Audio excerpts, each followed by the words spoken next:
আসসালামু আলাইকুম। আপনারা অনেক ভিডিও দেখেছেন যেখানে বলা হয় যে একদিনে কালো ত্বক ফর্সা। এটা আসলে কিছুই না।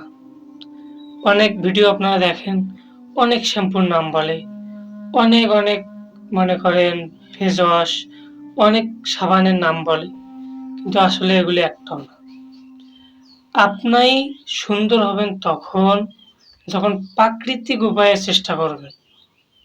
প্রাকৃতিক উপায়ে আপনারা যদি চেষ্টা করতে পারেন, ইনশাআল্লাহ অল্প কয়েকদিনের মধ্যেই আপনারা রেজাল্ট পাবেন।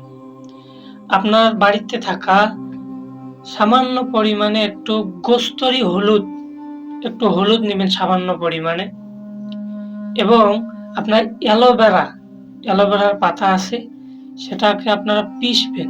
পিষার পরে যে রসটা বের হবে, সেই রসটা আপনারা ওই গোস্তরি হলুদের মধ্যে মিশাবেন এবং ৳১ দামের একটা শ্যাম্পু পাওয়া যায় বাজারে। এই শ্যাম্পুটা ফুল দিবেন। দেওয়ার পরে আপনারা মনে করেন ভালোভাবে মিশাবেন। মিশানোর পরে আপনারা মুখে লাগাবেন। মুখে লাগানোর ১০ মিনিট পরে আপনারা ধুয়ে ফেলবেন। ইনশাআল্লাহ দেখবেন আপনার ত্বক আগের চাইতে অনেক গুণ উজ্জ্বলতা ফিরে পেয়েছে, স্কিন গ্লো হয়ে গেছে। এজন্য আপনাদেরকে বলছি, এই উপায়টা আপনারা চেষ্টা করবেন। ৳৫ খরচ হবে না। এই রেমেডিটা আপনারা প্রত্যেক সপ্তাহে অন্তত ২ বার করে করবেন। ইনশাআল্লাহ আপনার স্কিন আগের চেয়ে অনেক ফর্সা হবে।